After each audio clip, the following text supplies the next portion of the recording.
Cid pediu para que eu contasse uma história para vocês. Um desafio, né, em 15 minutos. A Coco Legal nasceu em 2002 e 3 anos depois, em 2005, a gente conheceu o programa Iniciativa Jovem. E eu lembro que quando eu cheguei na Iniciativa Jovem, a primeira coisa que falaram para mim era que a minha empresa era sustentável. E foi uma surpresa, porque eu não sabia nem o que era sustentabilidade.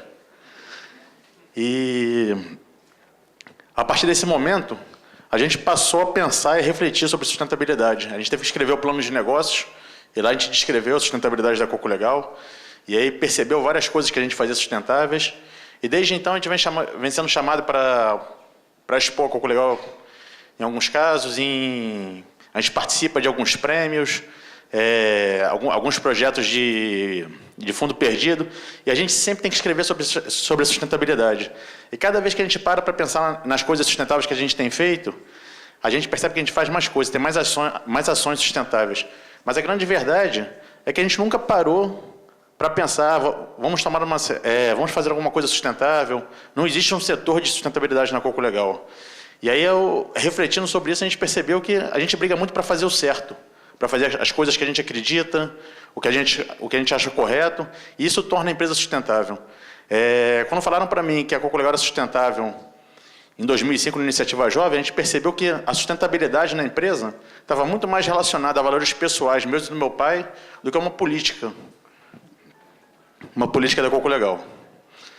E aí, pensando nisso, há 2 meses atrás, eu fui convidado para falar de sustentabilidade na PUC. Foi a primeira vez que isso aconteceu. Eu sempre sou convidado para contar a história da Coco Legal. Eu falei, caramba, cara, eu vou falar de sustentabilidade. É engraçado porque a gente até hoje não tem uma política de sustentabilidade. Cada vez mais a gente vem sendo reconhecido por ser uma empresa sustentável. E eu comecei a pensar o porquê que isso acontecia. E na verdade, é por esse conceito. O que eu acredito hoje em dia que é ser sustentável é fazer o certo. Eu pesquisei um pouco na internet e vi dezenas de conceitos de definições de sustentabilidade, mas nada, eu acredito que seja tão simples e tão correto quanto isso. E a gente briga muito para fazer o certo no dia a dia. Isso talvez seja uma das coisas que eu mais tenho orgulho. A gente erra pra caramba, mas eu acho que é impossível a gente fazer uma coisa que seja errada, tendo consciência que ela é errada, né, lá na Coco Legal hoje em dia. A nossa relação com o fornecedor, a relação com as pessoas que trabalham com a gente, a relação com o nosso cliente, que parece uma coisa básica, mas a gente vê a cada dia. Há uns 6 meses atrás, eu entrei em paranoia e não queria mais comprar nada, porque toda vez que eu comprava alguma coisa, eu me decepcionava. A gente é maltratado o tempo todo. Então, até o nosso cliente, que a gente deveria tratar bem, muitas vezes a gente trata mal. E a gente briga o tempo todo na Coco Legal para fazer o certo. E a consequência disso é que a gente se torna cada vez mais sustentável. É muito engraçado, né? Porque parece uma coisa simples, mas quase ninguém faz hoje em dia. E a gente fica, às vezes, criando várias definições e conceitos difíceis para fazer uma coisa simples. Fazer o certo sempre é mais difícil. O difícil, o errado, sempre tem um jeitinho de fazer o que não é correto. Fazer o certo dá trabalho, exige muito sacrifício, muito esforço e muitas vezes custa mais caro. E aí, mas você tem retorno. Independente de ter retorno ou não ter retorno, custa caro e dá trabalho. Aí eu comecei a pensar que talvez por isso tão pouca gente brigue para fazer o certo. Qual a definição de certo e errado? Eu fiz economia na UF, antes de estudar gestão de negócio, e eu lembro que tinha aula de filosofia lá e tinham discussões imensas sobre o certo e o errado. Existem muitas culturas diferentes. Às vezes uma coisa que a gente faz aqui no Brasil, no Japão é considerada errada. Às vezes uma coisa que no Iraque é correto, na Europa as pessoas vão achar esquisito. Andar de sunga na calçada no Rio de Janeiro é uma coisa bem tranquila. Eu não esqueço o dia que eu estava na casa da minha família no interior de São Paulo, e a gente estava no churrasco na piscina, eu fui na padaria e fui de sunga. Aí minha tia me segurou pelo braço e falei, cara, tu vai aonde? Eu vou na padaria. Eu falei, não faz isso não. Entendeu? Então, o conceito de certo e errado é relativo, mas eu li uma vez um conceito de certo e errado que eu até hoje não achei nada que não se enquadrasse nele. Errado é tudo aquilo que você faz a alguém que você não queria que fizessem com você. Depois que eu li esse conceito, é um divisor de águas, né? Porque a minha vida pessoal, a minha própria vida fica mais difícil, porque toda hora que eu vou tomar uma decisão, eu vou ter uma atitude, eu freio, e me boto no lugar da outra pessoa. O que acontece é que muitas vezes a gente age no impulso ou na emoção e não dá tempo de pensar. Mas se a gente parar e pensar, dificilmente a gente vai tomar uma decisão errada usando esse conceito como base. E tentando acertar, a gente erra. Eu acho que é uma tremenda hipocrisia. Eu vim aqui falar de sustentabilidade, de certo e errado para vocês. E se eu não falar disso aí, parece que eu sou o bonzão aqui e que na Coco Legal não tem coisas erradas. A gente erra pra caramba. É uma coisa que acontece lá, às vezes eu tenho que frear um pouco e parar de pensar nas coisas que faltam fazer, nos nossos erros, e pensar nas coisas que a gente já fez de boas também. Porque eu começo a ficar um pouco depressivo e me cobrar pra caramba. Porque, na verdade, no dia a dia a gente erra pra caramba e tem coisas que a gente deseja, que quer fazer de certo, elas demoram para acontecer.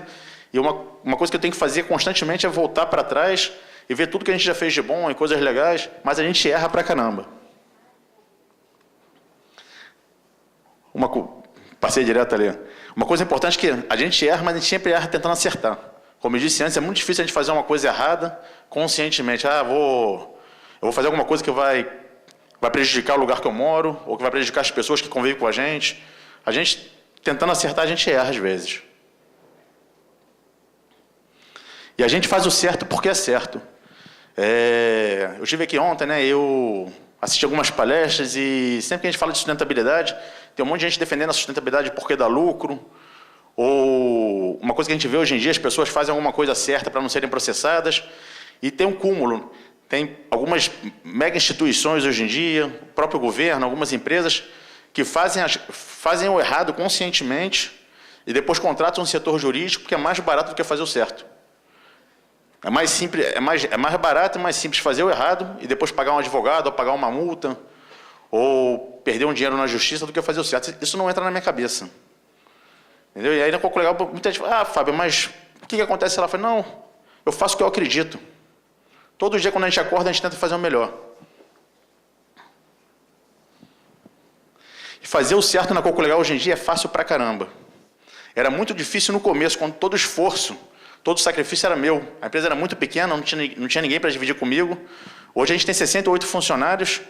Eu simplesmente tenho uma vontade, tenho um desejo, eu boto ele na frente, todo mundo briga para fazer aquilo virar verdade. E como a empresa cresceu, esse esforço depende muito pouco de mim. E outro ponto que ajuda é que a empresa está muito saudável.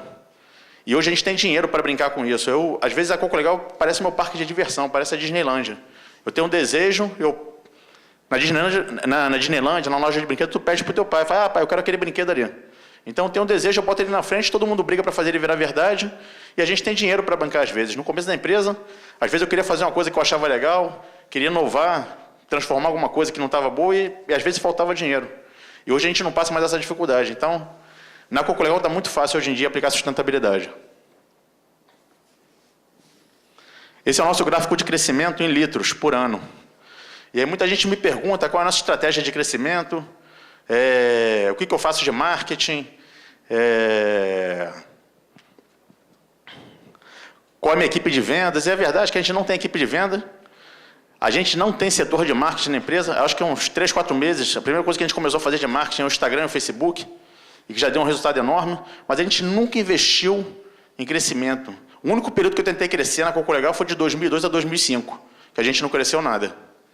Depois daí, a gente parou de crescer e todo o nosso olhar, todo o nosso foco foi para dentro da empresa. Como para dentro da empresa? Você não tem setor de vendas, Fábio? Tem um setor comercial muito forte. Mas todo o setor comercial para atender os nossos clientes da melhor forma possível. E, de novo, a gente até erra de vez em quando, mas a gente briga pra caramba para atender da melhor forma possível, para ter o melhor produto, para ter a melhor entrega, e a consequência disso é que a gente cresce. Tem 4 anos que eu venho me escondendo dos clientes. A gente vende mais do que produz. Tem uma indústria nova que vai ser inaugurada no final do ano, e, na verdade, esse crescimento, todo ano a gente consegue modernizar um pouquinho, a nossa indústria aumenta um pouco a capacidade produtiva, e aqueles 10 mil litros, 5 mil litros a mais, eles são vendidos rápidos, em 1 mês, 2 meses. Beleza. Então, a consequência é o crescimento. O crescimento é a consequência da gente fazer o melhor e ser focado em qualidade e fazer o certo. Eu queria lançar um desafio aqui para todo mundo. Como eu disse antes, aplicar sustentabilidade na Coco Legal está muito fácil. Difícil é aplicar sustentabilidade na minha vida. Todo dia, quando eu acordo, fazer o certo, fazer o melhor comigo mesmo, porque não tem quebra-galho. Não tem ninguém para me ajudar, o dinheiro não vai impactar em nada, sou eu comigo mesmo, entendeu? A minha mãe não vai me ajudar, meu pai não vai me ajudar, a minha esposa não vai me ajudar. Cada momento que eu acordo, em cada momento do meu dia, ou eu faço certo ou eu faço errado. E a minha forma de buscar o certo, de buscar a sustentabilidade é essa. Primeiro é o equilíbrio, espiritual, físico e material. E aí quando eu falo de espiritual, pessoal, não estou falando de religião, não estou falando de Deus. Eu conheço várias pessoas que não têm religião e têm fé em Deus, algumas pessoas que não acreditam em Deus, e elas são totalmente equilibradas, elas têm paz com elas mesmas. O equilíbrio espiritual, para mim, está relacionado à paz, você tem a consciência tranquila. Depois vem a parte física, a nossa saúde. A gente está viciado em só trabalhar, em não se cuidar, e a gente vive doente. E não tem como você ter equilíbrio se você não tem saúde. E o terceiro ponto é a parte material. E dentro da parte material, tem lazer, prazer, trabalho. E dentro do trabalho, tem uma parte pequenininha que é o trabalho que dá dinheiro para a gente. Antes disso, tem o nosso trabalho na nossa casa, com a nossa família, na sociedade. Isso que a gente está fazendo aqui é trabalho. E a gente, às vezes, confunde e acha que a nossa vida inteira é o trabalho que dá dinheiro para a gente. E aí, quando você foca nisso e só quer viver em relação do que te dá dinheiro, você entrou num total desequilíbrio e não tem como. Daí para frente, nada mais vale a pena. Depois, eu pensar bem, falar bem, agir bem. Essa é a minha forma de atingir o equilíbrio espiritual. A verdade, quando eu começo a pensar bem, eu tenho pensamentos positivos o tempo todo. E a gente está num mundo enorme, sujeito a um monte de coisas negativas, a ofensa, a coisas que não saem da forma que a gente quer, e a gente é vaidoso, a gente é mimado, às vezes a gente quer que seja do nosso jeito, e a gente pensa mal, a gente sente raiva, a gente sente medo o tempo todo, angústia, pensamentos negativos. Quando a gente consegue frear isso, pensar bem, a gente passa a ter um equilíbrio. Logo depois, vem o que você fala. Se você pensa mal o tempo todo, a chance de você falar mal, de você agredir alguém, de você ofender, é muito grande. O meu pai sempre fala uma coisa, que quando você fala, você atira uma flecha. E depois que você atira a flecha, você não segura mais. Essa flecha que você atirou, você pode matar alguém, você pode fazer um monte de coisas boas, ela pode simplesmente não atingir ninguém, mas a gente nunca sabe a consequência do que a gente vai falar. A consequência do que a gente fala vai atingir. E o terceiro é o que a gente faz. Então, às vezes, a gente pensa bem, fala bem, depois faz alguma coisa legal, ou o contrário. E quando eu consigo ter essa disciplina, é quando eu atingo o equilíbrio espiritual. Logo depois tem enxergar os problemas como uma ferramenta de crescimento. A vida inteira eu me revoltei quando alguma coisa não saía do jeito que eu queria, ou quando alguma coisa dava errado. E, na verdade, hoje em dia eu não tenho dúvida de toda vez que acontece um problema na minha vida, ou físico, ou na empresa, ou no meu dia a dia, na minha vida pessoal, isso me faz crescer de alguma forma, me faz melhorar. A gente tende a se acomodar. Eu, pelo menos, eu sou um cara preguiçoso, eu vivo me acomodando, e às vezes eu sei uma coisa que é melhor para mim, eu fico anos sem fazer essa mudança. E aí, só a hora que acontece um problema que me obriga a mudar, eu mudo. E às vezes a gente fica com raiva desse problema. Muitas vezes ele é essa mola para fazer a gente crescer. E a disciplina, para mim, é o meu maior desafio. Na verdade, isso tudo que eu estou falando para vocês é bonito, mas eu não consigo fazer sempre, porque eu sou um cara indisciplinado. Se eu fosse fazer um pedido para o gênio da lâmpada hoje em dia, eu queria ter mais disciplina para conseguir fazer essas coisas sempre, né? E a praticidade. Tudo isso que eu falei até agora são conhecimentos que estão espalhados no mundo aí. Pessoas falaram isso em épocas diferentes, em lugares totalmente diferentes.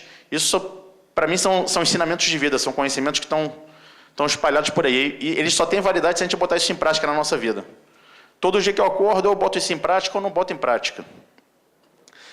E aí, como eu não sou um cara muito disciplinado, e eu vivo errando com isso, eu comecei a ter culpa pra caramba, porque isso é muito delicado. Quando você passa a pensar na sua vida como um todo, e ter consciência desse tipo de coisa, você percebe que você erra pra caramba. Eu comecei a me sentir culpado o tempo todo, e isso é muito ruim. E eu descobri que a culpa, ela só tem um objetivo, que é na hora que você sente, ela te dá tipo um beliscão, é um alerta de que alguma coisa está errada. E se a gente não tomar cuidado, a gente pega a culpa no braço e leva ele embora. E fica sentindo culpa por ter feito alguma coisa errada por dias, por semanas, por meses, por anos. E isso não tem nenhum valor. E aí você deixa de viver o presente e fica se agarrando nessa culpa e se vitimizando. Fica se fazendo de vítima. Um grande desafio para mim hoje em dia é deixar a culpa de lado. Eu simplesmente percebo que eu errei, eu acertei naquele momento, e eu me dou o direito de errar. Eu me dou o direito de errar e tento fazer o certo a partir dali. E por último, quem é você, né? Eu vi uma definição de quem a gente é, Num filme, a pessoa pergunta para o outro, quem é você? E o rapaz responde assim, eu sou esse momento. Eu falei, caramba, cara, o que é isso? Aí comecei a refletir sobre isso. É muito forte. Você ser esse momento, você é o que você está fazendo naquela hora, o que você pensa, o que você faz. E aí não existe o cara que é super positivo e super negativo. O Pedrinho está vindo aqui hoje falar de coisas positivas e muita gente olha para ele e acha que ele não tem problema, que ele não passa por dificuldade. Em cada momento da vida dele, ele decide ser positivo. E se amanhã ele acordar e decidir o contrário, e passar a pensar mal, a ficar triste, ele deixa de ser aquilo. Então, a gente é o que a gente está pensando, o que a gente está fazendo em cada momento. Daqui a um segundo eu posso mudar tudo que eu estou pensando e ser uma coisa pior ou uma coisa melhor. Então não existe o bom e o mal, existe o que você é em cada momento. Beleza, pessoal?